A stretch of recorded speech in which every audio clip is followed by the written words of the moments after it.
Hi viewers, welcome to our channel. ప్రస్తుతం మనతో ఉన్నారు ప్రముఖ రాజకీయ ఆర్థిక సామాజిక విశ్లేషకులు సిఎ నాగార్జున రెడ్డి గారు. నమస్తే గురుజీ. నమస్తే. బాగున్నారా? చాలా రోజుల తర్వాత కలుసుకుంటున్నాం. ఎస్ గురుజీ. ఎనీహౌ, నా తరఫున మీ మైరా మీడియా ఛానల్ తరఫున గురు పూర్ణమి శుభాకాంక్షలు చెప్పుకున్నాం. సరే, ఎస్ గురుజీ. చెప్పుకొని మొదలు పెడదాం. ఎస్ గురుజీ. కానీ గో హెడ్. రైట్. జనరల్గా ఆంధ్రప్రదేశ్ రాష్ట్రంలో జరుగుతున్నటువంటి పరిణామాలకు సంబంధించి చూసుకుంటే నిన్నటికి నిన్న జగన్మోహన్ రెడ్డి గారు చిత్తూరు జిల్లాలో పర్యటించారు.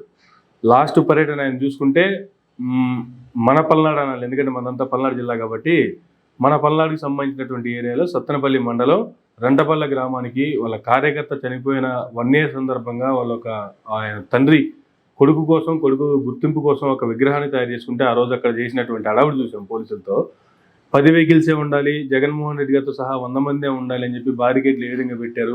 ఆ పర్యటనలో ఒక వ్యక్తి మరణించడం, ఆ మరణాన్ని కూడా తర్వాత ఏ విధంగా రకరకాల యాంగిల్స్లో దాన్ని చిత్రీకరించే ప్రయత్నం కూడా జరిగింది.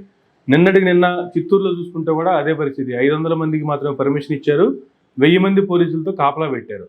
ఈవెన్ జిల్లా ఎస్పీ కూడా జగన్మోహన్ రెడ్డి గారి పర్యటన ఆయన వెంటే ఉంటూ ఆయన ఆధ్వర్యంలోనే వస్తున్నటువంటి రైతులపై కావచ్చు లేదా ఆయన అభిమానుల మీద కావచ్చు లాఠీ చార్జ్ చేసినటువంటి పరిస్థితి, ఒకరి తలకు గాయాలైనటువంటి పరిస్థితి. జగన్మోహన్ రెడ్డి గారు పరామర్శించడానికి స్వయంగా వెళ్ళడానికి ఆయన కారు దిగుతుంటే దిగనివ్వకుండా నిలువరించినటువంటి ఎస్పీ గారు. ఎందుకు జరుగుతున్న ఈ పరిణామాలు? నిర్వహించాల్సినంత అవసరం లేదా ఆయన పర్యటనలు అడ్డుకోవాల్సినంత అవసరం ప్రభుత్వానికి ఏముందంటే ఏం చెప్తారు సార్? ఒకే ఒక మాటలో చెప్పాలంటే అమ్మా సార్, చంద్రబాబు గారు అధికారంలోకి వచ్చిన తర్వాత చెప్పిన పథకాలు ఏవి అమలు చేయకుండా 1,20,000 కోట్ల రూపాయలు మళ్ళీ అడిషనల్ గా అప్పు చేసి వీటిని గురించి ప్రజలు ఎక్కడ అడుగుతారన్న ఉద్దేశంతో ఎవరిని రానియకుండా చేయాలి అనేటువంటిది ఆయన యొక్క, మరి దాని ఉద్దేశం అంటావు దురుద్దేశం అంటావు నీ ఇష్టం. అది సార్, ఇంత అనుభవం ఉన్న వ్యక్తికి నిజంగా ఆ విధంగా చేయాల్సిన పని లేదు. ఆయన పని ఏదైనా చేసుకుంటూ పోతే పోతే ఇక చెవి రెట్టపుచ్చుకొని అదనేది పాడు ఖర్చు బదులు పెండా కూడా ఏదో ఉంటుంటారు తీసి ఇలా వాళ్ళు చేయడం మూలకంగా జగన్మోహన్ రెడ్డికి అశేషమైనటువంటి ప్రజాదరణ వస్తుందే కానీ అది తగ్గదు. ఓకే, జగన్మోహన్ రెడ్డికి మంచిది అది. ఆలోచించు. సాంబశివరావు గారు ఆంధ్రప్రదేశ్కి ఐజీగా ఉన్నప్పుడే ఒక జీవో తీసుకొచ్చారు, ప్రభుత్వం తీసుకొచ్చిన జీవోని. ఓకే, దాని తర్వాత దాన్ని కొంచెం మాడిఫై చేసి జీవో 1 తీసుకొచ్చారు జగన్మోహన్ రెడ్డి గారి టైంలో. అప్పుడు శాంతి భద్రతలకు సంబంధించిన వ్యవహారాల్లో మీటింగ్స్ పెట్టేటప్పుడు శాంతి భద్రతల వ్యవహారం ఎట్లా ఉండాలి సంఘ సంవత్సరం ఆ జీవోలో ఇచ్చారు. మీరు పర్మిషన్ తీసుకోవాలి, ఓపెన్ ప్లేసెస్ లో పెట్టండి, స్కూల్స్ కానీ కాలేజెస్ కానీ ఉంటే పెట్టండి, నేషనల్ హైవేస్ పక్కన కనుక అయితే పొలాల్లో ఎక్కడన్నా పెట్టుకోండి, అంతేగాని సందుల్లో గొంతుల్లో 4 రోడ్ల కూడలలో పెట్టకండి అని చెప్పేటువంటిది ఆ జీవో యొక్క సారాంశం. కానీ చంద్రబాబు నాయుడు గారు ఎలక్షన్ ముందంతా కూడాను పనికి మంది పనులు చేశాడుగా. కందుకూరులో కానీ ఇంకొక దగ్గర కానీ సంఘ సంవత్సరం 8 మంది చచ్చిపోయారు మనం చూసాం. ఇప్పుడు 12 సంవత్సరాల కింద జరిగిన పుష్కరాల వ్యవహారంలో ప్రపంచవ్యాప్తంగా నన్ను గుర్తించాలన్న ఉద్దేశంతో 30 మందిని చంపేశాడు, అది కూడా చూసాం. గుంటూరులో ముగ్గురు చనిపోవడం కూడా చూసాం. మరి ఇప్పుడు జగన్మోహన్ రెడ్డి గారు పాదయాత్ర చేస్తున్నప్పుడు ఎంతమంది చనిపోయారు, ఎంతమంది వచ్చారు ఒకసారి చూడు. ఇప్పుడు మళ్ళీ పాదయాత్ర చేస్తున్నప్పుడు ఎంతమంది వస్తున్నారో చూడు. ఆయన మొన్న మీటింగ్ లో చెప్తున్నాడు, ఆయన మిర్చి రైతుల కోసం 40,000 మందిని వేసుకొని ఎందుకు పోవాలా నువ్వు? చంద్రబాబు రమ్మన్నాడా? వాళ్ళు వచ్చారు, ఏమేం చెప్తాడు? అంతే కదా. అదే విధంగా పొగాకు రైతులకు సంబంధించి ఇప్పుడు ఇక్కడికి వచ్చేసరికేమో చిత్తూరు జిల్లాలో మామిడి పండ్ల దానికి సంబంధించినటువంటి నువ్వు ప్రజావాహిని ఎప్పుడు ఆపలేవు. 40% ఓటింగ్ వచ్చింది అంటేనే అదే నీకు పెద్ద ఇండికేషన్. అంతేప్పుడు ప్రజలని నువ్వు ఆపలేవు. 1000 మంది రమ్మని చెప్పి 100 మందికి పర్మిషన్ ఇచ్చి 1000 మంది పోలీసులు పెట్టేమన్నా అంటే నీ అసమర్థత ఏమిటి అన్నది అక్కడే కదా బయటపడిపోతుంది. దాని గురించి ఇంక ప్రత్యేకంగా నువ్వు అడగడం ఏంది, నీ చెప్పడం ఏంది, జనాలు కనపడతానే ఉంది కదా కళ్ళకెదురు. ప్రజావాహిని నువ్వు ఆపలేవు. మోడీ గారి మీటింగ్ పెట్టినా గానీ జగన్మోహన్ రెడ్డి మీటింగ్ పెడితే వచ్చినంత మంది రారన్న సంగతి తెలుసు. చంద్రబాబు నాయుడు మీటింగ్ పెట్టినా అలాగే ఉంటది. ఒకప్పుడు ఓల్డెన్ డేస్ లో ఇందిరాగాంధీ, నెహ్రూ గారు ఇట్లాంటి వాళ్ళు మీటింగ్ పెట్టినప్పుడు కూడా ఒక 5,000 మంది 10,000 మంది వచ్చేవాడు. అప్పుడు ప్రజలు స్వచ్ఛందంగా వచ్చారు. ఇప్పుడు జగన్మోహన్ రెడ్డికి కూడాను ప్రజలు స్వచ్ఛందంగా వచ్చారు కానీ బస్సులు పెట్టి తోలించింది లేదు. పోలవరం ప్రాజెక్టు గురించి ఈయన ఆర్టీసీ బస్సులని జనాలను వేసుకుపోయి అక్కడ చేసుకెళ్లి భజన చేయించి భోజనాలు పెట్టించాడు. 400 కోట్లు ఖర్చు పెట్టారు దానికి. మరి అది ఏపీఎస్ఆర్టీసీకి డబ్బులు ఇడిగి లేదంటే మొన్న రిలీజ్ చేశారుగా, మళ్ళీ వచ్చాక మొన్న రిలీజ్ చేశారులే. సరే అంటే వ్యవహారం కానీ ప్రజావాహిని కట్టు చేయడం అనేటువంటి చాలా కష్టం. వస్తారు అన్న సంగతి తెలుసు, రాకుండా నువ్వు కట్టు చేయలేవు అన్న సంగతి నీకు తెలుసు. అలాంటప్పుడు భద్రతా చర్యలు తీసుకోవాలి కాబట్టి తీసుకుంటారు. As simple as that. ఫ్రీగా కనుక వదిలేస్తే నిజంగా ఏమనుకోరబ్బా. ఈ అనవసరం నువ్వు రిస్ట్రిక్షన్స్ పెట్టిన దగ్గర నుంచి ఎక్కువ అవుతాయి. ఓకే, ఎప్పుడైతే నువ్వు ఇన్కమ్ ట్యాక్స్ లో కానీ జిఎస్టీలో కానీ వేటిల్లో కానీ టాపిక్ డైవర్ట్ అయిపోతున్నాను అనుకోక, ఎప్పుడైతే నువ్వు వాటిని పెంచుకుంటూ పోతావో దేశంలో బ్లాక్ మనీ ఎక్కువ డెవలప్. ఓకే, నువ్వు అదే తగ్గించుకుంటూ కనుక వచ్చావు అనుకో బ్లాక్ మనీ తగ్గుతుంది. ఓకే, ఇందిరాగాంధీ ఉన్నప్పుడేమో పెంచుకుంటూ పోయింది. మన్మోహన్ సింగ్ గారు వీళ్ళు వచ్చినట్టు తగ్గించుకుంటూ వచ్చారు. మోడీ గారి హయాంలో కూడా తగ్గించుకుంటూ వచ్చారు. అందుకని ఇప్పుడు జనాలు స్వచ్ఛంగా వచ్చి ముందుకు కడుతున్నారు. ఓకే, ఇప్పుడు జిఎస్టీలో కూడా చాలా మార్పులు తీసుకురాబోతున్నారు. 18% ఉన్న వాటిని కూడా 12% చేయబోతున్నారు. 12% లో ఉండే ఐటమ్స్ కొన్ని తీసేసి 5% లో చేయబోతున్నారు. ఓకే, మంచిదే. ఏనేవో టాపిక్ డైవర్ట్ అయిపోతున్నాను చెప్పి అనుకోబాకు నువ్వు. కానీ ఏంటంటే చంద్రబాబు నాయుడు గారు చేస్తున్నటువంటిది ఆయన విఘ్నతకి, ఆయన అనుభవానికి, ఆయన పదవిలో ఉన్నటువంటి దానికి దేనికి కూడాను ఇది సరిపోయినటువంటిది, తగినటువంటిది కాదు. ఓకే, ఏదో ఒక రోజు ఆయనే తెలుసుకుంటాడు. వదిలేద్దాం. అంటే ఇప్పుడు ఆయనకి తెలియక చేస్తున్నాడు అనుకోవాలి. ఇవన్నీ ఏదో ఒక రోజు తెలుసుకుంటాడంటే ఇప్పుడు ఆయనకి ప్రాబ్లం ఎక్కడొచ్చిందంటే ఆయన కనుక చేయకపోతేనేమో ముందు లోకేషే తిరగబడేటట్టున్నాడు. ఓహో, చేస్తేనేమో చంద్రబాబుకి బ్యాడ్ నేమ్ వస్తుంది. ఓకే, మరి ఇలాంటి సందిగ్ధంలో ఏం చేస్తాడు పాపం ఆయన? ఆయన పరిస్థితి కూడా మనం ఆలోచించాలి. ముందుకు పోతే నువ్వు వెనక్కి పోతే గొయ్యి అన్నట్టుంది. ఓకే, లోకేష్ చెప్పినట్టు కనుక వినలేదనుకో ఇంటికి వెళ్తే వాళ్ళ భార్య షంటేస్తామని భయం. ఎవరు భార్య? చంద్రబాబు నాయుడు గారి భార్య. ఏంటి వాడు చెప్తే నువ్వు ఎందుకని చెప్పి ఏమో షంటేస్తామని భయం. ఇలాంటిది కూడా ఉందా? ఆయన సీఎం అండి, సీఎం ను పెట్టుకొని ఏం మాట్లాడతారు? ఇంట్లో ఏమైనా మాట్లాడుతావు నువ్వు బయట అంటే నేను చాలా చూసాను వదిలిబాబు. వీళ్ళిద్దరి మధ్యలో బాలకృష్ణ ఉన్నాడు అనుకోండి, తొడలు కొట్టి ఏం చేస్తాడు అని భయం. నీ ఏడాది వస్తాడు చెప్పండి పాప ఆయన. పాప ఆయన సంగతి కూడా ఆలోచిద్దాం. ఆయన మరి ఓకే, ఒప్పించి మెప్పించి దారికి తెచ్చుకోవడం అనేది ఒక పద్ధతి. రాజశేఖర రెడ్డి గారు చెప్పినట్టు శత్రువును కూడా మిత్రువుగా మార్చుకోవడం నేర్చుకోవాలను అని చెప్పాడు నాకు ఒకసారి. ఆయన పర్సనల్గా చెప్పాడు. ఆ పని చంద్రబాబు వల్ల కాదు. ఓకే, ఇప్పుడు యాక్చువల్గా రాష్ట్రానికి ముఖ్యమంత్రి ఎవరు అని నిజంగా చంద్రబాబు నాయుడు గారు పేరుకు మాత్రమే, అంతా లోకేషే. ఓకే, ఆయనే చీఫ్ సెక్రటరీ, ఆయనే చీఫ్ మినిస్టరు, ఆయనే గవర్నరు. అది రాజ్యాంగం లేదు, తొక్క లేదు, తీసేవా బాబు ఇవన్నీ ఏదో మాటలు చెప్తుంది. ఎప్పుడైనా కానీ ప్రజల మద్దతుతోటి కనుక గెలిస్తే ఒళ్ళు దగ్గర పెట్టుకొని పనిచేస్తారు. ఎలక్ట్రానిక్ ఓటింగ్ మిషన్ లో ప్రోగ్రామ్ రాసుకొని అధికారంలోకి వస్తే ఇలాంటి పనులు చేయక ఏం చేస్తారు చెప్పు? విరుగుట కొరకే. ఓకే, మళ్ళీ చెప్తున్నా, జగన్మోహన్ రెడ్డిని నువ్వు ఆపలేవు, నువ్వు ఏమీ చెయ్యలేవు, ప్రజలను ఆపలేవు, కట్టుదిట్టమనేది నువ్వు చేయలేవు, నీ వల్ల కాదు. ఇంతకుముందు కూడా ఒకసారి వైజాగ్ లో చంపడానికి ప్రయత్నించావు, కుదరలా. తర్వాత మళ్ళీ రాయి, కుదరలా. ఎట్ట కుదిరితే చెప్పు నీకు? ఓకే, మర్చిపోబాయి అన్ని అలాగే జరుగుతుంది. విరుగుట కొరకే. Just and. ఓకే, కానీ ఒక పర్యటన జరుగుతున్నప్పుడు మాజీ ముఖ్యమంత్రి గానో లేదంటే వీళ్ళందరూ చెప్తున్నట్టు ఆయన ఒక ఎమ్మెల్యే గానో మాట్లాడితే మంత్రుల దగ్గర నుంచి ముఖ్యమంత్రి గారి వరకు మాట్లాడుతుంది. ఆయన ప్రతిపక్ష నేత కాదు, ఆయన మాజీ సీఎం కాదు, ఆయన కేవలం పులివెందుల ఎమ్మెల్యే అనే సంబోధిస్తున్నారు ప్రెస్ మీట్లలో కూడా. పులివెందుల ఎమ్మెల్యే అనుకున్నప్పుడు ఇంత నిర్వహించాల్సిన అవసరం, పులివెందుల ఎమ్మెల్యే అని అనుకున్నప్పుడు ఆయనతో పాటు ఇంకో 174 మంది ఎమ్మెల్యేలు ఉన్నారు రాష్ట్రంలో. ఎవ్వరికీ లేనటువంటి, ఎవ్వరికీ రానటువంటి ఆ హైప్ ఈయనకి మాత్రమే ఎందుకు క్రియేట్ చేస్తున్నారు? మరి ఆయన పులివెందుల ఎమ్మెల్యేలు కదా, ఆఫ్టర్ ఆల్ ఎమ్మెల్యే. మళ్ళీ నువ్వు అదే అంటావు. నువ్వు అలా చేయడం అనేది జగన్మోహన్ రెడ్డికి మంచిదయా బాబు అంటుంటే చేతగానుడు ఏం చేస్తాడు? ఎప్పుడైనా ఎదురోడు పనికి పనివాడైనా అనుకుంటాడు. ఇది నార్మల్గా తెలిసిందే కదా. ఓకే, అంతే, ఇంక అంతకంటే ఏముంది. ఇంకా నువ్వు ఎన్నిసార్లు అడిగినా నేను ఇదే చెప్తాను బా, నువ్వు తిప్పి అడిగినా అంటే తప్పకుండా అడిగినా సరే అవి కూడా ఏమీ చేయలేవు. ప్రజావాహిని నువ్వు ఆపలేవు, జగన్మోహన్ రెడ్డిని నువ్వు కట్టు చెయ్యలేవు. ప్రజలు ఆయన వెంటనే వస్తారు. నువ్వు ఈవీఎంలు మేనేజ్ చేసుకుని వచ్చిన వాడి నువ్వు, ప్రజల మద్దతు వచ్చిన వాడు ఆయన. ఓకే 2019 ఆయన అడిగాడు కదా సుప్రీంకోర్టుని, ఈ 50% ఈవీప్యాట్ లెక్క పెట్టాలని ఆయన అడిగాడు. మరి అది ఏమైంది? మరి ఇప్పుడు వీవీప్యాట్ లెక్క పెట్టండి కాబట్టి తగలబెట్టేసామండి అంటాడు. 40 years ఇండస్ట్రీ, ఆ మాత్రం తెలియదు ఆయనకి. ఏంది ఆ ప్రామిసులు చేయడం ఏంది? ఆ 6 ప్యాక్ లేదు, పాడు పచ్చిపతి లేదు. ఒక్క పథకం సరిగా అమలు జరపలేదు, పెన్షన్లు తప్ప. మిగిలిన ఏవి అమలు జరపలా. పెన్షన్ అనేది పథకం కాదు కదా, అది ఆన్గోయింగ్ ప్రాసెస్.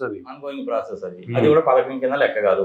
ఏది ఒక్కటే అమలు చేయలేదు. కానీ 1,20,000 కోట్ల రూపాయల అప్పు ముందు చేశాం. మరి డబ్బులన్నీ ఏమైపోయినాయండి చంద్రబాబు నాయుడు అనేసి అంటే మళ్ళీ దిక్కుమాలని 3rd class language, schedule drive, schedule caste harassment case. జనాలు యాడ్ చేస్తారు చెప్పు. అనంతపూర్లో ఒక కేసు పెడితే, ఇచ్చాపురంలో ఒక కేసు పెట్టి, ఒక వ్యక్తి మీదనే ఒకే సెక్షన్ కింద, ఒకే యాక్ట్ కింద, ఒకే కారణంతో కేసులు పెడితే జనానికి ఏడ చేస్తారు చెప్పు. అక్కడ ఆ కోర్టుకి ఇక్కడ ఈ కోర్టుకి తిరిగేటప్పటికి ఆ జీవితం సరిపోయా. మరి ఏంటంటే ప్రజల్లో విసుగు పుట్టి లాభం లేదురా బాబు ఉద్దేశంతో ఒకళ్ళిద్దరు పోతే లాభం లేదని వేలాల్లో రావడం మొదలుపెట్టారు. ఎంతమంది మీద కేసులు పెట్టుకుని. ఓకే, జనరల్ గా ఆయన మానానికి ఆయన అలా వదిలేసిన కూడా ఇంతమంది జనం రారంటారు అయితే.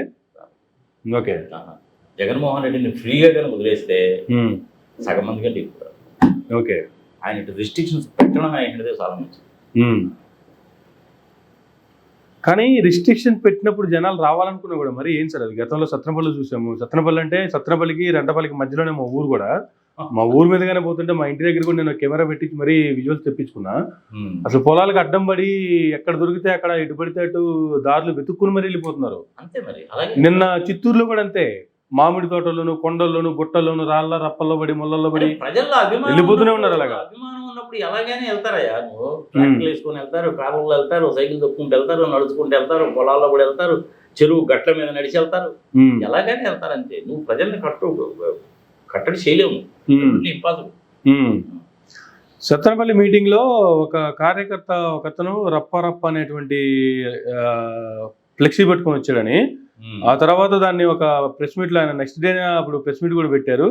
ఆ ప్రెస్ మీట్ లో అడిగినందుకు దానికి సమాధానం చెప్తూ అది సినిమా డైలాగ్ కదా, అయితే ఏంది ఇట్లా అవునా ఇది సినిమా డైలాగ్ అని చెప్పి ఆయన అన్నదానికి మొత్తం టాపిక్ మొత్తం డైవర్ట్ చేసి పడేసి అదేదో మొత్తం కోసేస్తారంట, నరికేస్తారంట అనే యాంగిల్ దాన్ని ప్రొజెక్ట్ చేశారు. అప్పుడు దానికి రచ్చరచ్చ చేసి దాని మీద కేసులు పెట్టి ఆ కేసులకు బాధితులు చేసి, ఇప్పుడు నిన్న చిత్తూరుకు సంబంధించి పర్యటనకు సంబంధించి చూసుకుంటే డ్రైవర్కు జగన్ ఆర్డర్, కారు ఎస్పీ మీదకి ఎక్కించేయి, ఇది టీవీ ఫేవర్ పెట్టినటువంటి తమ్మునైలు. ఆ తర్వాత సాయంత్రం సాంబశివరావు గారు వచ్చి పోలీసుల నరికేయన్రా అని జగన్ అన్నట్టుగా వీళ్ళు పెట్టినటువంటి తమ్మునైలు. ఈ పక్క మరొక ఛానల్ పోతే ఏవింద గారి దగ్గరికి వెళ్తే కత్తులతో జగన్ బ్యాచ్, బంగారుపాలెంలో వైసీపీ రౌడీజం, మరొక దానిలో చూసుకుంటే కడప నుంచి రౌడీలు, జగన్ ప్రోగ్రామ్ డమ్మీ. ఇటువంటి ఎన్ని తీసే నీకెందుకు? ఇప్పుడు జగన్మోహన్ రెడ్డి అధికారంలో లేనప్పుడు ఆయన ముఖ్యమంత్రిగా ఉన్నప్పుడే కదా వివేకానంద రెడ్డి హత్య జరిగింది. 15వ తారీఖు మార్చి 2019లోనే కదా జరిగింది. ఏం గాడుదలు కాస్తున్నాడు Chandrababu Naidu. I'm sorry to use this word. అది కూడా జగన్మోహన్ రెడ్డి మీద తోసేస్తాడు. ఆంధ్రప్రదేశ్ అప్పుడే పైగా ఆవిడ సుధా సింగ్ గారు ఒక మంచి రిపోర్ట్ తయారు చేస్తే రేట్లు పెరిగినాయి అంటే జగన్మోహన్ రెడ్డి మీద తెరిచేస్తాడు. కరెంటుకు సంబంధించిన ఒప్పందాలకు సంబంధించిన దాంట్లో అయిపోయింది, ఇంత అయిపోయింది, అంత అయిపోయింది, కేసులు పెట్టారు, అదాని మీద కేసు పెట్టారు అంటాడు. మేము వచ్చిన తర్వాత మొత్తం కూడా దాని సంగతి ఏదో చూస్తాం అంటాడు. వచ్చిన తర్వాత ఏం చేశాడు? ఈయన అదానికి సపోర్ట్. ఈయన అదానికి సపోర్ట్ కానీ చేయకపోతే మోడీ గారు చింతపల్లి తీసుకొని అదానికి సపోర్ట్ తీసి పక్కన పెట్టండి. అమరావతిలో స్పోర్ట్స్ సిటీ కోసం 2,500 ఎకరాలు అదానికి కట్టబెట్టుకున్నారు. నువ్వు మళ్ళీ అమరావతి దగ్గర దొరుకుతావేది? చంద్రబాబు నాయుడు ఇట్లాంటి చాలా చెప్తుంటాడు. లాస్ట్ టైం అమరావతిలో ఒలింపిక్స్ పెడుతున్నాను, ఆ ఒలింపిక్స్ లో గెలిచిన వాళ్ళకి నోబెల్ బహుమతి ఇస్తానంటాడు. అది కూడా చంద్రబాబు గారు ఇచ్చేస్తారా? చంద్రబాబు గారు ఇచ్చేస్తారు. ఆయన ప్రకటిస్తారు. 22 కిలోమీటర్ల దూరం అయ్యా ఇక్కడ నుంచి, విజయవాడ నుంచి అమరావతికి. దానికి బుల్లెట్ ట్రైన్ తెచ్చేస్తానంటాడు. ట్యూబ్ ట్రైన్ తెచ్చేస్తానంటాడు. దాని పాడుగా ట్యూబ్ రైల్ అమెరికాలోనే ఎక్స్పెరిమెంటల్ స్టేజ్ లో ఉంది. 1200 కిలోమీటర్ల స్పీడ్ అది. ఎట్ట కుదిరితే చెప్పి అన్ని కళ్ళు మూసుకొని తెలుసుకునే విజయవాడ వెళ్ళిపోదాం. ఇలాంటివన్నీ చాలా చెప్తుంటాడు. అమ్మా తీసేయి, ఎంత తక్కువ మాట్లాడుకున్నాను, ఎందుకు అనవసరం టైం వేస్ట్ చేస్తాను నువ్వు ఇట్లాంటి చెప్పి నాకు కారణం అనిపించింది. ఏదైనా ప్రజలకు ఉపయోగపడే మాట ఏదన్నా స్వామి. అంటే అదానీ గారి మాట వచ్చింది కాబట్టి ఆయన ఎలా చేసినటువంటి 2,500 ఎకరాల గురించి అడిగా అంతే. ఇప్పుడు విద్యను గురించి, వైద్యాన్ని గురించి, తాగునీరు గురించి, సాగునీరు గురించి సార్ బాగా అడిగారు. విద్య గురించి అడిగారు, బాగా అడిగారు. ఒకసారి విద్య గురించి మాట్లాడుకుంటే ఇవాళకి ఇవ్వాలే పుట్టపర్తిలో జరిగినటువంటి సంఘటన ఏం సార్? ఆ పుట్టపర్తిలో జరిగినటువంటి సంఘటనకి సంబంధించి ఏం చెప్తారు? ఏవో అన్ని పచ్చి అబద్ధాలు స్వామి అయ్యి. అందులో 1-2 విషయాలు కరెక్ట్. ఏది ఒక 70 లక్షల మంది విద్యార్థులు ఉన్నారు. మెగా పేరెంట్ టీచర్ మీట్ 2.0 ఎందుకనంటే లాస్ట్ ఇయర్ కూడా అమరావతి వేదిక గాను విజయవాడలో ఒకటి చేశారు ఆల్రెడీ. ఈ సంవత్సరం మరలా 1 ఇయర్ అయిపోయి సెకండ్ ఇయర్ లోకి ఎంటర్ అయ్యారు కాబట్టి సెకండ్ ఇయర్ మరలా ఇంకోటి పెట్టారు. ప్రభుత్వం మరో రికార్డు సృష్టించేందుకు సిద్ధమైంది. ఒకే రోజు 2 కోట్ల మందితో రాష్ట్ర వ్యాప్తంగా మెగా పేరెంట్ టీచర్ మీట్ నిర్వహించనుంది. 74,96,228 మంది స్టూడెంట్స్, 3,32,770 మంది టీచర్లు, 1,49,92,456 మంది పేరెంట్స్ లేదా ఆ స్టూడెంట్స్ చూసుకున్నటువంటి దాతలు ఈ వేడుకలో పాల్గొనున్నారు. మొత్తం కలుపుకుంటే 2,28,00,000 మంది. అంటే సగం మంది ఆంధ్రప్రదేశ్ పాపులేషన్. అంతే కదా, ఆంధ్రప్రదేశ్ పాపులేషన్ ఇప్పటి వరకు ఉన్న లెక్కల ప్రకారం 5 కోట్లు. టీచర్లు అనేవాళ్ళు ఐ థింక్ 3,20,000 మంది ఏమో టీచర్లు ఉన్నారు. ఐ థింక్ ప్రైవేట్ స్కూల్స్ 3,20,000 మంది ఉంటే 3,32,770 మందిని ఇస్తున్నారు వీళ్ళు. ఉంటారు. వచ్చాక వీళ్ళు ఏమైనా కొత్త వాళ్ళని రిక్రూట్ చేసినాము మరి. ఒరిజినల్గా ఉన్నటువంటి వాళ్ళు అయి ఉంటారులే. 70 లక్షల మంది పిల్లలు ఉన్నారు. ఈ మధ్య వచ్చిన న్యూస్ ఏంటంటే 79 లక్షల మంది పిల్లలు ఉన్నారు. అందులో 4.5 లక్షల మంది 5 లక్షల మంది గవర్నమెంట్ స్కూల్స్ లో నుంచి విత్డ్రా అయిపోయి ప్రైవేట్ స్కూల్స్ లో జాయిన్ అయ్యారంట టీసీలు తీసుకుని. కారణం ఏంటంటే అమ్మఒడి ఉంది కదా, ఒక సంవత్సరం అయిపోయాడు. అమ్మఒడి గురించి బాగా గుర్తు చేశారు సార్. నాకు ఇక్కడ వచ్చిన డౌట్, అమ్మఒడి వేయాలంటే విచిత్రం ఏంటంటే ఆ పుట్టపత్రలో జరిగే మీటింగ్ సంగతి సమాచారం నేను కూడా చూసాను. అది ఆ వీడియో. ఆయన బస్సు ఒక 10 కార్లు తప్ప జనాలు అన్నీ ఉండి జనరల్ సీఎం కాన్వాయ్ అది. ఆ సీఎం కాన్వాయ్ జనాలు లేరు ఆడ. పోలీసు వాళ్ళే కనపడుతున్నారు కానీ జనాలు లేరు. అంటే ఈ ఆదరణ ఆడుంది చెప్పు. ఇలాంటివి చూసే జగన్మోహన్ రెడ్డి గారి మీద ఆయన పర్యటన నిలువరించాలనేటువంటి తత్వం వాళ్ళకి. అంతకంటే ఏం లేదు. ఆయన అన్ని ఇలాగే చెప్తుంటాడు. నువ్వు ఇదేదో పెద్ద విశేషంలాగా చెప్తున్నావు. ఇంతకుముందు 5,000 డ్రోన్లతోటి మన కార్యక్రమం నిర్వర్తించారు తెలుసా నీకు? ఇంక నేను ఇంతకంటే ఏం చెప్పేది? లాస్ట్ మంత్ వైజాగ్ వేదికగా అది కూడా ఒక రికార్డ్ చేశారు కదా. 5,000 డ్రోన్లు, ఒలింపిక్ గేమ్స్, నోబెల్ ప్రైజ్ అన్ని ఇలాగే ఉంటాయి. నవ్వులు బాల్ అయిపోవడం తప్ప ఇంకేముండదు సార్. సరే పాపం లొకేషన్ ఏంటంటే పాపం చిన్నోడు, సంగతి సమాచారం, పెద్ద లోక జ్ఞానం లేదు, రాజకీయం లేదు కాబట్టి వదిలేయచ్చు. కానీ చంద్రబాబు నాయుడు కూడా నేను అలాంటి దిక్మాలిన స్టేట్మెంట్ ఇచ్చేట చేయకూడదు. పోయే కాలం వస్తే ఇలాగే ఉంటుంది. చేసే పాపం నాకే చాలా చేయాలనిపించింది. ఏదైనా 4వ ముఖ్యమంత్రి పోయే కాలం అంటే అధికారం వదిలిపెట్టి చూడడానికి కనీసం 10 మంది కూడా రాలేదు కొట్టినాను అనిపించింది నాకే. జగన్మోహన్ రెడ్డి చేసే పర్యటనకి జనాలు వస్తున్నారు, కడుపు మండిపోతున్నారు. ఏం చేయాలో తెలియలేదు. అందులో చెప్పక నువ్వు ఏబిఎన్ రాధాకృష్ణమూర్తిని గురించి చెప్తావు కదా. ఏబిఎన్ రాధాకృష్ణమూర్తి బతికేందో నీకు నాకు తెలియదా చెప్పు. తిరుపతిలో ఉంటే 60 తెలుసు. టాపిక్ డైవర్ట్ ఎందుకు, వాళ్ళ గురించి సపరేట్ ఇంకోటి మాట్లాడుకుందాం. నేనండి చెప్తే అట్లా నీ ఎంత తక్కువ మాట్లాడుకుంటే అంత మంచిది. నేను ఈ మధ్య లోకల్ పాలిటిక్స్ గురించి మాట్లాడడం మానేశానే, నాకు ఇసుకు పుట్టింది, టీవీ ఛానల్స్ చూడడం కూడా మానేశానని చెప్పే కదా. అయినా కానీ నువ్వేంటంటే ఏదో ఒక టాపిక్ తీసుకొచ్చి నా చేత చెప్పిస్తున్నావు. ఏముంటుంది అందులో కథ చెప్పడం. అందుకే లోకల్ టాపిక్ గురించి ఇటువంటి ఇంపార్టెంట్ ఇష్యూలు ఉన్నప్పుడు మాత్రమే మాట్లాడుతున్నాం తప్ప ప్రతిదాని గురించి గతంలో లాగా చేయట్లేదు కదా.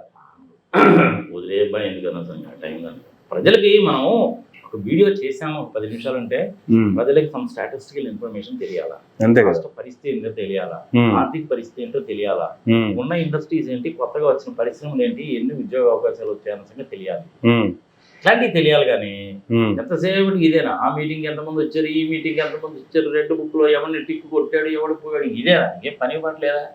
రెడ్ బుక్ ఏంది? దిక్కుమాల బుక్ అది. ఏదో రెడ్ బస్ అంటే అర్థం ఉంది కానీ రెడ్ బుక్ ఎర్ర బస్సు. గతంలో అంతా అటువంటి ఎట్లా వచ్చారంటే ఎర్ర బస్సు ఎక్కువ వచ్చారు అనేటోళ్ళు. అది చాలా ఫేమస్, అసలు చాలా ఫేమస్. అవునప్పుడు ఆర్టీసీ బస్సు అంతా కూడా ఎర్రంగా ఉండేది. ఏంటంటే నైట్ టైం కూడాను బాగా ప్రాంప్ట్ గా కనపడాలి చీకట్లో అన్న ఉద్దేశంతో ఎర్రంగా వేసేవాడు. రకరకాల రంగులు వచ్చినాయి అనుకో. నెక్స్ట్ సో ఏందంటారు అంటే ఆయన పర్యటనకి అధికారంలో ఉన్నటువంటి వీళ్ళ పర్యటనకి ఏం చెప్తారు ఫైనల్ గా? ఏముంది ఫైనల్ గా చెప్పేది? పాపం చంద్రబాబు నాయుడుకి ఏడుపు ఒకటే తప్పు. పాపం ఏం చేయాలో తెలియక దిక్కు చోటక చెప్పు దొబ్బి మైండ్ దొబ్బి sorry to use this word ఏదో అంటుంటాడా పాపం పెద్ద ఆయన ఒకసారి పట్టించుకోవాలి సార్. ఒకటే ఇండికేషన్ నీకు 40% ఓటింగ్ వచ్చింది అంటే అర్థం ఏంటి? లాస్ట్ టైం 2014లో ఇంచుమించుగా 40% ఓటింగ్ వస్తే 67 వచ్చినాయి. ఈసారి అదే 40% ఓటింగ్ వస్తే 11 ఎందుకు వచ్చినాయి? ప్రోగ్రామ్ ఇష్టం వచ్చినట్టు రాసుకుంటే ఏమైనా చేయొచ్చు. ఓకే, అంటే it is as simple as that. అంటే అలా రాసుకునే అవకాశం ఉంది కాబట్టి పవన్ కళ్యాణ్ గారు కూడా అలాంటి కామెంట్లు చేస్తున్నారంటారా? అంతేగా మరి. ఎలా వస్తారు మీరు ఎలా వస్తారో మేము కూడా చూస్తాం అనేటువంటి కామెంట్లు చేస్తున్నాడు ఆయన. ఈసారి కూడా ఎలక్షన్స్ లో మళ్ళీ ఈవీఎం మిషన్ లో అదే చేస్తారు. పెట్టిన ఈవీఎం మిషన్ ఒకటి, నువ్వు ఓటు వేసింది కూడా కరెక్టే, నీ స్లిప్ వచ్చింది చూసుకున్నావు కరెక్టే. ఆల్ టుగెదర్ ఆ మిషన్ తీసేసి వేరే మిషన్ పెట్టేసి సాయంత్రం 5 గంటల నుంచి 11 గంటల వరకు అదే మనకి టకా టకా టకా టకా టకా నొక్కేవనుకో నువ్వు కొత్త మిషన్ పెట్టి ఏమైంది నీకు? Yes sir. కానీ గతంలో అంటే ఏదో వర్కౌట్ అయిందేమో అనుకోవచ్చు ఒకవేళ అనుకుంటే, కానీ ఈసారి ఎలక్షన్ కమిషన్ కూడా సుప్రీంకోర్టుకి వెళ్ళి సారీ చెప్పింది కదా, ఆ తర్వాత కూడా మళ్ళీ ఇలాంటి పరిస్థితులు జరిగే అవకాశాలు మళ్ళీ ఇస్తారంటారా? అందరూ ఒకటేనా? అందరూ దొంగలేను. I'm sorry to use this word. ఎవరు తక్కువదేనా వాళ్ళు కాదు. ఇన్స్ట్రక్షన్స్ లేకుండా ఎలక్షన్ కమిషన్ వాళ్ళు చేయదు. ఓకే, అసలు ఇట్లాంటి దిక్కుమాల ఐడియాలంతా ఇచ్చేదంతా కూడా వీళ్ళే స్వామి. ఈ ఎలక్షన్ కమిషన్ వాళ్ళు, సిబిఐ వాళ్ళు, ఇన్కమ్ ట్యాక్స్ వాళ్ళు, ఈడీ వాళ్ళు వీళ్ళే చెప్పేది. ఓకే, చట్టంలో ఉండే బొక్కలైనా సరే మీకు తెలుసు కదా, మీరు చెప్పండి అంటే వీళ్ళు చేస్తుంటారన్నమాట. అంతేగాని చంద్రబాబు నాయుడు కానీ లోకేష్ అంత చేసి తెలుసు అనుకుంటున్నాయి. పవన్ కళ్యాణ్ ఏదో నేను 1,00,000 పుస్తకాలు చదివానంటాడు కానీ ఇన్కమ్ ట్యాక్స్ యాక్ట్ మొత్తం ఒకసారి చదివి నేను ఒక 10 సెక్షన్లు అడుగుతాను, చెప్పమో చూద్దాం ఎంత మాత్రం చెప్తాడు. ఏదో చెప్తుంటారు పిల్లలు తప్ప. కానీ ఆయనకి ఇచ్చిన పదవి గురించో లేదంటే ఆయన నిర్వహిస్తున్న శాఖల గురించో మాట్లాడితే బాగానే ఉంటుంది కదా. ఎంతసేపటికి ఆడిపోయినా ఇంతకుముందు లోకేష్ గారు చంద్రబాబు నాయుడు గారు మొదలు పెట్టేవాళ్ళు, ఇప్పుడు ఈయన కూడా మొదలు పెట్టాడు. ఆడిపోయిన ఇది అడుగుతున్నారు, ఎట్లా వస్తారు మేము రానివ్వం, ఎట్లా వస్తారో చూస్తామంటే ఎట్లా వస్తారో చూడటానికి ఏమైనా రాజరికంలో రాసుకొచ్చారు కదా. నువ్వు సత్యనపల్లిలో చూసావు, మొన్న కుప్పంలో చూసావు, సరదా ఇది. అసలు కుప్పంలో ఇంటర్నేషనల్ ఎయిర్పోర్ట్ కడతానంటే ఏమన్నా అర్థం ఉందా? అంతకంటే నవ్వులు పాలైపోతారా చెప్పు. తిప్పి కొడితే అంతా కలిపి 120-130 కిలోమీటర్ల దూరంలో నీకు అటు పక్క మెడ్రాస్ లో ఉంది, ఇటు పక్కకు వచ్చేసరికి బెంగళూరులోనే ఉంది. అంతర్జాతీయ విమానాశ్రయాలు పెట్టుకొని కుప్పంలో అంతర్జాతీయ విమానాశ్రయం కడతారంటే ఏమన్నా అర్థం ఉందో చెప్పు దానికి. వైజాగ్ లో అమరావతిలో విమానాశ్రయం కడతా అంటాడు. ఆ యూరోప్ లో ఉండేటువంటి రైల్వే స్టేషన్ చూపించి ఇట్లాంటి రైల్వే స్టేషన్ అమరావతిలో వస్తుందంటాడు. మరీ జనాలు క్యాలిక్యులేటర్ పెడితే నువ్వు ఎప్పుడో బ్రిటిషర్లను కట్టినటువంటి రైల్వే స్టేషన్ సికింద్రాబాద్ ఇప్పుడు మాడిఫై చేస్తున్నారు. ఎప్పుడో నిజాం గారు కట్టినటువంటిది కాచిగూడ, ఎప్పుడో నిజాం గారు కట్టినటువంటిది నాంపల్లి. ఇప్పుడు స్టేషన్స్ అన్ని కూడా మళ్ళీ మోడర్న్ గా తీర్చిదిద్దుతున్నారు. చాలా బాగుంది. దాని మీద కూడా నేను కొన్ని ఫోటోగ్రాఫ్స్ పెట్టాను కదా. చల్లపల్లి స్టేషన్ చాలా బాగా కట్టారయ్యా. అలా ఉండాలి. ఇది కాలమాన పరిస్థితులకు అనుగుణంగా పెరుగుతుంది. 36 కోట్ల పాపులేషన్ ఉన్నప్పుడు ఎట్లుంటుంది, 140 కోట్ల పాపులేషన్ పెరిగినప్పుడు రైల్వే స్టేషన్లు ఇవన్నీ కూడా పెద్దవి కావాలి. అమరావతిలో రైల్వే స్టేషన్ కట్టడానికి 5,000 ఎకరాలంట, ఇంటర్నేషనల్ ఎయిర్పోర్ట్ కట్టడానికి 5,000 ఎకరాలంట. అక్కడ పక్కనే విజయవాడలో ఇంటర్నేషనల్ ఎయిర్పోర్ట్ ఉంది. 200 కిలోమీటర్లు వస్తేనేమో, 250 కిలోమీటర్లు వస్తేనేమో ఇక్కడ ఉంది, హైదరాబాద్లో ఉంది. నీకు అక్కడ అమరావతిలో ఎవడున్నాడు? అమరావతిలో ఐఏఎస్ ఆఫీసర్లను అంతా కూడా క్వార్టర్స్ కట్టి మీరు ఇక్కడే ఉండాలని రేపు చంద్రబాబు నాయుడు కనుక అంటే, బాబు మేము ఇక్కడ ఉండలేమండి, మా పని మనుషులకు మేము మళ్ళీ ట్రాన్స్పోర్టేషన్ అరేంజ్ చేయాలండి అంటారు. వీళ్ళు పొద్దున్నే డ్రైవర్ని ఇచ్చి పని మనుషులు తెప్పించుకోవడం, డ్రైవర్ని ఇచ్చి పంపించాలి. కుదిరే పని అని చెప్పి ఇవన్నీ పిచ్చి పనులు చేస్తుంటారు. వదిలేస్తాం, కుదిరే వచ్చారు. సార్ ఒక చిన్న వీడియో ఒకటి వినిపిస్తా సార్. రైతుల పరిస్థితి ఎలా ఉందమ్మా? మీరు కూడా వ్యవసాయం చేస్తారు కాబట్టి. వేసేవాళ్ళు లేరు, అది చెప్పు. ఇంకా మిరగాయలకు రేట్లు లేవని ఆడ సరుకులు అంటున్నాయి, ఎడం కూలీలకు గిట్టుబాటులో వాళ్ళు వేయట్లేదు. అది మరి మహిళలకు ఉచితంగా బస్సు ప్రయాణం అన్నారు, ఇంకా దాని పొసి పెట్టిపోతే ఆడు రుద్దుతున్నాడు ఏమైంది? ఇప్పుడు 4 ఏళ్ళు ఇస్తున్నాడు, ఆడు రుద్దుతున్నాడు సరుకుల్లో, ఏదైతే ఏమైంది? అదే మీకు తెలిసినంత వరకు జగన్మోహన్ రెడ్డి గారు ఉన్నప్పుడు కాస్త కూస్తో మంచిగా ఉందా, ఈయన వచ్చిన తర్వాత మంచిగా ఉందంటారు? అటు బాగానే ఉంది, ఇటు బాగానే ఉంది. అది అటు చెడు ఉంది, మంచి ఉంది. అది అంటే ఈయన వచ్చిన తర్వాత రెడ్ బుక్ అనేసి భయపడుతున్నారు కదా అందరు. ఏమి లేదులే, భయం లేదు, ఏమి లేదు. కానీ ఆయన చేసాడు కొన్ని ఏం చేసి చేయలేదు. అది ఏముంది? ఈయన వచ్చిన తర్వాత వాలంటీర్ తీసేసినట్టు ఆధార్ కార్డు ఉంటుంది, వస్తున్నాయి ఇప్పుడు ఇంటి దగ్గర తీసి నూకాడుగా, ఆ పేర్లే వద్దని.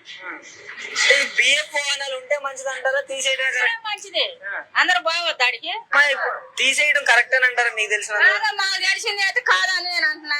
ఎందుకు తీసేయాలి మరి? అందరు బాగలుగులేరుగా. ఆడ సర్వే రావట్లేదు, పోయి కడుపులు కూర్చోవాలి గంటలు. ఎడైతే ఇంటం రాగానే ఎత్తున్నారుగా, అది అంటే ఇంటి దగ్గరికి తీసుకుని వచ్చి ఇచ్చారమ్మా జగన్ గారి ప్రభుత్వంలో నిజంగానే. అందరికి ఇచ్చారు. పైగా వీళ్ళంతా టీడీపీ ఫ్యామిలీ అంట గురుగారు ఇది. ఇదిగో ఎందుకు ఉన్నమా ఫ్రీ అండ్ రంగం ఆడుకున్నా ఆహా, లేదు వాస్తవం. ఆవిడే చెప్తుంది అది కూడా. అది వాళ్ళ రైతులు మిరగాయల రేట్లు లేదో తిడుతున్నారు, కూలి పెంచారని. మరి కరెంటు బిల్లులు పెంచాడు జగన్ అన్న, అంతే తగ్గించాడు, ఇంకా వచ్చి రుద్దుతున్నాడు. అది అసలు మరి ఈయన కరెంటు బిల్లులు పెంచననేసి చెప్పాడు కదమ్మా. మరి ఈయన అసలు కరెంటు బిల్లులే పెంచనన్నాడు. అన్నాడా? అదిగో బిల్లులు ఉండు చూడు. టీడీపీ అని చెప్తున్నారు అంతా వీళ్ళంతా. మేమందరం అదే, ఒకప్పుడు అందరూ అదే, కొంతమంది మారారు, మేము మారలేదు. మరి టీడీపీ అయి ఉండి చంద్రబాబు గారి పరిపాలన బాగాలేదని చెప్తున్నారండి. బాగానే ఉంది, దాన్ని ఏది చెప్పకూడదు, చెప్పొచ్చు. టీడీపీ అయ్యి ఉండి చంద్రబాబు నాయుడు గారి పాలన బాగాలేదని చెప్తున్నారు. ఏంటంటే టీడీపీ అయినంత మాత్రాన బాగాలేకపోతే బాగాలేదని చెప్పకూడదు అయింది అని క్వశ్చన్ వస్తుంది ఆవిడ. అది ఇంకా అట్లుంది పరిస్థితి.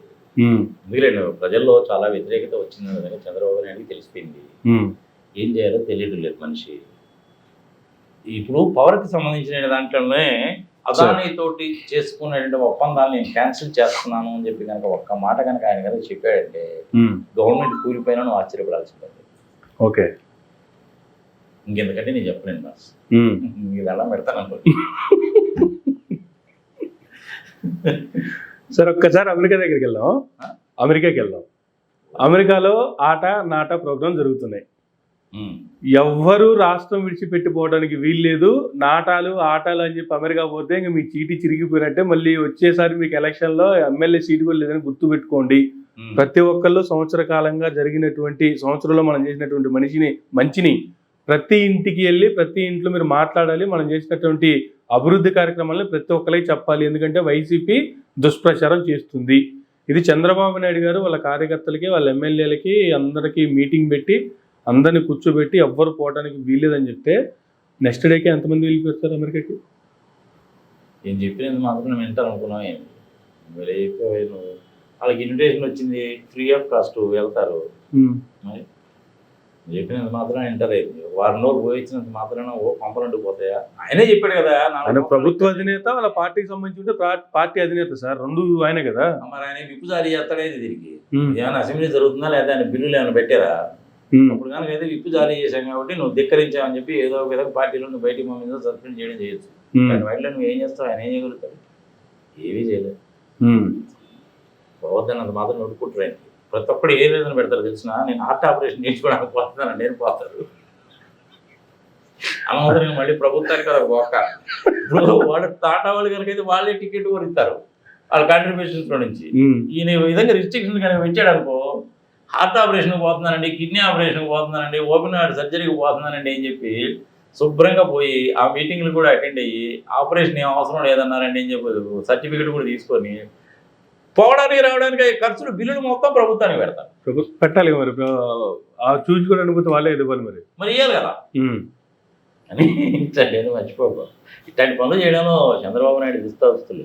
మున్సిపాబులు ఆయన ఈ విధంగా ఇన్స్ట్రక్షన్ ఎందుకు ఇచ్చాడంటే ఏదో గత ప్రభుత్వం దగ్గర నుంచి అతను డబ్బులు ఇప్పిద్దాంలే ఎమ్మెల్యేలకు ఉద్దేశంతో చేసినట్టు. ఓహో, మరి ఏదనుకున్నావు కుదర ఇలాంటివి కూడా జరుగుతుంటాయి తెలుసా నీకు? ఇలాంటి చిత్రాలు చాలా జరుగుతాయి. ఎన్ని చూడలేదా మేము ఇట్టండి అన్ని చాలా చూసాం. నీకు ఒక ఎగ్జాంపుల్ చెప్పేదా? బాబాయి మందపాటి నాగిరెడ్డి గారిని 3 సార్లు ఎమ్మెల్యేగా ఉన్నాడు. వెంకటరామరెడ్డి గారేమో లాయరు, ఆయన ఏమో గుంటూరులో ఉండేవాడు. జయప్రద గారేమో వినుకొండ నుంచి ఎమ్మెల్యే, ఆమెమో మినిస్టర్. వారానికి ఒకసారి గుంటూరు టూర్ వేసుకుంటారు అనమాట. దేనికోసమే కాకుండా ప్రభుత్వ సొంతడు పోవచ్చు, అంతే కదా. మంత్రి అంటే లేకపోతే ఆయనేమో నాగార్జున సాగర్ వస్తాడు, ఈయన హైదరాబాద్ నుంచి నాగార్జున సాగర్ పోతుంది. ఈ చూసి ఒకసారి మా బాబాయ్ అసెంబ్లీలో క్వశ్చన్ రైజ్ చేశాడు, మీరు పెట్టేటువంటి ఖర్చులు కనుక పెడితే మా ఊరికి ఎలక్ట్రిసిటీ వచ్చేదండి అని. ఏందండి అంటే వరుసగా మాడుకునేవాడు, ఏంది బాబాయ్ ఏందన్నా అని అనుకుంటారు కదా, మాకు రిలేషన్స్ అవుతారు లేదు. దొరక నేనే దొరకాను అయ్యేదన్నా, మీ ఊరికి కరెంట్ కావాలంటే ఒక మాట చెప్తే అప్పుడు ఎలక్ట్రిసిటీ మినిస్టర్. అపోజిషన్ పార్టీలో ఉన్నా అధికార పార్టీలో ఉన్నా కానీ అప్పుడప్పుడు ఇలాంటి జోకులు వేసుకునేవాళ్ళు, అందరూ మళ్ళీ కలిసిపోయేవాళ్ళు, రాష్ట్రం కోసం అని చెప్పి ఏకతాటి మీద నడిచేవాళ్ళు. ఇప్పుడు పరిస్థితి ఎలా తయారైందంటే నువ్వు ఏమీ అనడానికి వీల్లేదు. జగన్మోహన్ రెడ్డి అడిగితే రాజధాని కేసులు పెడతానంట గారు అమ్మా అంటే ఏంద్రా నువ్వు అమ్మ అంటున్నావు నువ్వు ఉమ్, అమ్మ అంటావే నువ్వు ఆ మాట మేమనాలా నువ్వు అనేది ఏ, అనేటువంటి పరిస్థితికి వచ్చింది అనమాట ఇప్పుడు అపోజిషన్ పార్టీ అంటే అర్థం ఏమిట్రా బాబు అంటే ఉమ్, అధికారంలో ఉన్న వాళ్ళు ఏది చేసినా ఖండిద్దాం ఉమ్, అంతే అదొకటే పని వేరే పని ఏది లేదు. ఓకే, బాగా గుర్తు చేశారు, బాగా చెప్పారు ఇలాంటిది. అయితే ఇప్పుడు రాష్ట్ర ప్రభుత్వంలో జరుగుతున్నటువంటి ఇలాంటి పని ఒకటి అడిగితే దానికి దీనికి కంపారిజన్ ఏం చెప్తారో చూద్దాం. సరే, పవన్ కళ్యాణ్ గారు ఉన్నారు, హైదరాబాద్ జూబ్లీహిల్స్లోని మాదాపూర్లో ఆయన నివాసం ఉంటున్నారు. అక్కడ నుంచి ఏదైనా ఒక ప్రభుత్వ కార్యక్రమానికి హాజరవ్వాలన్నా సరే బేగంపేట ఎయిర్పోర్ట్కి వచ్చి గన్నవరం ఎయిర్పోర్ట్లో స్పెషల్ ఫ్లైట్లో దిగి అక్కడ నుంచి ఆయన పార్టీ కార్యాలయానికి స్పెషల్ హెలికాప్టర్లో వెళ్ళి అక్కడ నుంచి ఎక్కడైతే ప్రోగ్రామ్ ఉందో అక్కడ మళ్ళీ స్పెషల్ హెలికాప్టర్లో వెళ్ళి మళ్ళీ సాయంత్రానికి యాజ్టీజ్గా రిటర్న్ మళ్ళీ పార్టీ ఆఫీస్కి, అక్కడ నుంచి మళ్ళీ గన్నవరానికి, అక్కడి నుంచి మళ్ళీ స్పెషల్ ఫ్లైట్లో హైదరాబాద్ బేగంపేటకి, ఇక్కడ నుంచి మళ్ళీ మాదాపూర్ ఇంటికి ఈ రకమైనటువంటి సర్వీస్ చేస్తున్నారు. ఏందంటారు ఇదంతా మంత్రి పదవి ఉంది కాబట్టి, లేదు అధికారంలో ఉన్నాం కాబట్టి చేసే ఖర్చులా, లేదు నిజంగా వాస్తవంగా ఇలాంటి ఖర్చులు చేయాల్సిన అవసరం ఉందంటారా? ఆయన ఆ విధంగా చేయడం ఒక బెటరే. కారణం ఏదో తెలిసిన ఆ విధంగా కనుక చేయకుండా కనుక హైదరాబాద్ నుంచి కనుక ఏ గుంటూరు గన్నవరం కనుక పోవాలంటే రోడ్డు మీద కారు ఎక్కిపోతాడు, అది మామూలు పోడు. బానెట్ మీద కూర్చొని కారు ఎక్కిపోతాడు. ఆయన చూడడానికి ఒక 100 మంది జనాలు వస్తారు, ముందు ఒక 100 మంది, వెనక ఒక 100 మంది. యాక్సిడెంట్లు జరుగుతాయి, ఎంతమంది వస్తారో తెలియదు. ఎందుకంటే ఇది బెటరేగా ఆలోచించరు ఒకసారి. కాదు, లేదు అడిగింది ఏంది, మీరు చెప్పేది ఏంది? అందుకని ఏంటంటే ఆయన అలా పోనీ అలా పోవడం అనేది బెటర్. జనాలు బతికిపోతారే బాబు, ప్రాణాలు బాగుంటాయి. ఎందుకు వచ్చిందంటే అడి మధ్యలో పోలీసు వాళ్ళు అవి ఇవి సంగతి సమస్యలు బానెట్కి డాన్స్ చేసినా చేస్తారు. కానీ మీరు అన్నారే అమెరికా వెళ్ళి చూపించుకోవాలన్నా, లేదు మంత్రి పదవిలో ఉండి హైదరాబాద్కి విజయవాడకి గుంటూరుకి తిరగాలన్నా ఇచ్చేది ప్రభుత్వం కదా ఖర్చులు. అటువంటి పరిస్థితి జరుగుతున్నప్పుడు ఒక పక్క ఏ పథకం పెట్టాలన్నా ఖజానా ఖాళీగా ఉందని చంద్రబాబు నాయుడు గారు పదే చెప్తున్నారు. కానీ ఇటువంటి వాటి కోసం మాత్రం ఎక్కడ ఇబ్బంది లేకుండా ప్రజలకు ఇవ్వడానికి డబ్బులు ఉండవయా, వాళ్ళు ఖర్చు పెట్టుకోవడానికి ఎందుకున్నావు? ఇదొకటి ఉన్న డబ్బులన్నీ కూడా వాళ్ళు ఖర్చు పెట్టుకోవడానికే కదా. 1,20,000 కోట్ల రూపాయలు ఆర్బీఐ దగ్గర నుంచి నువ్వు తీసుకున్నావు. అప్పుడు దేనికి ఖర్చు పెట్టేవో లెక్క చెప్పుకుంటే చంద్రబాబు నాయుడు చెప్పడుగా. మరి ఇట్లాంటి వాటికి పోతుంటాయి. ఏది నవ్వుతావు ఇది చాలా జరుగుతుంది. నెక్స్ట్ ఇంకా ఫైనల్ గా జగన్మోహన్ రెడ్డి గారికి మైలేజ్ ఇస్తున్నారంటారు వీళ్ళు చేసే పనులన్నిటి బట్టి. చేసే పనుల మూలంగా ఆయనకు చాలా మైలేజ్ వస్తుంది. ఇంకా అసలు జగన్మోహన్ రెడ్డి చెప్పాలన్నా, చంద్రబాబు నాయుడు గారు మీకు దండం పెడుతుంది, దయచేసి మీరు రోజు ఇట్లాంటి పనులు చేస్తున్నాడు సార్ అని చెప్పాలి. కానీ జగన్మోహన్ రెడ్డి చెప్పండి అన్నమాట. క్యాజువల్గా అంటున్నాను, take it easy. Sir right sir, thank you sir, thank you very much అండి. ఇదండి ఆంధ్రప్రదేశ్ రాష్ట్రంలో జరుగుతున్నటువంటి పరిస్థితులకు సంబంధించి నాగార్జున రెడ్డి గారి విశ్లేషణ. ఇది ఈనాటి ఇంటర్వ్యూ. మరో గంటలో మళ్ళీ కలుద్దాం. చూస్తూనే ఉండండి మారా మీడియా.